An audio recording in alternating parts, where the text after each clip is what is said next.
How retail banks charge you through proprietary mutual funds. If you invest through a Canadian retail bank, chances are you're paying more than you think, and you may not even realize it. From embedded fees to proprietary products, the way the banks structure their investment offerings can quietly eat into your returns and limit your flexibility.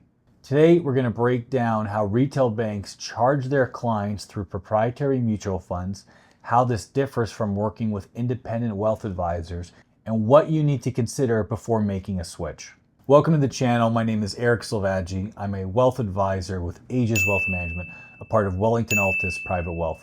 The goal of our channel is to educate Canadians on the complexities of personal finance and to provide clarity to help them reach their goals.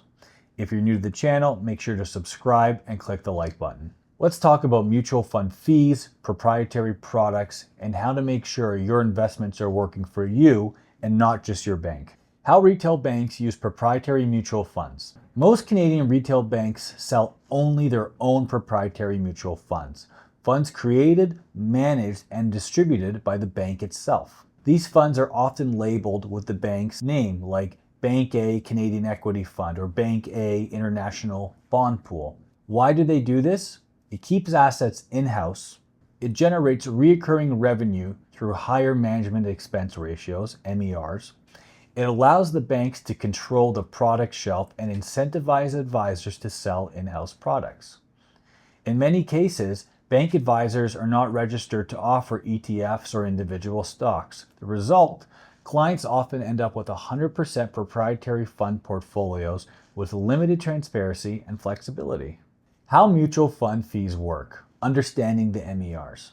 Every mutual fund has a management expense ratio, or MER.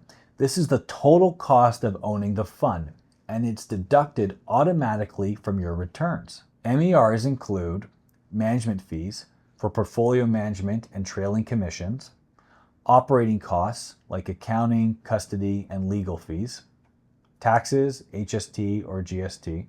Let's say a fund earns 8% in a year and the MER is 2.25%. Your reported return would be 5.75% after fees. You don't see the fee deducted directly. It's embedded in the fund's performance, which makes it less transparent. A-class versus F-class mutual funds. What's the difference? Not all funds charge fees the same way. Let's compare an A-class fund to an F-class mutual fund. A-class funds include a built-in trailer fee, which is a commission fee paid to the advisor, usually 0.5 to 1%.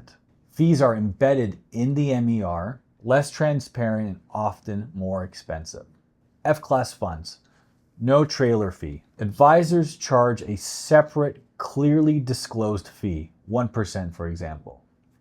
Lower MERs and more transparency. F-class funds are ideal for clients in a fee-based advisory relationship who want clarity and flexibility. Little known secret is that an independent advisor can sometimes buy a bank mutual fund, an F-class version, which will be at a lower cost than what the bank offers. How independent wealth advisors are different. Independent wealth advisors are not tied to proprietary products. That means investment flexibility, access to third-party mutual funds, ETFs, stocks, bonds, and alternatives. Fee transparency.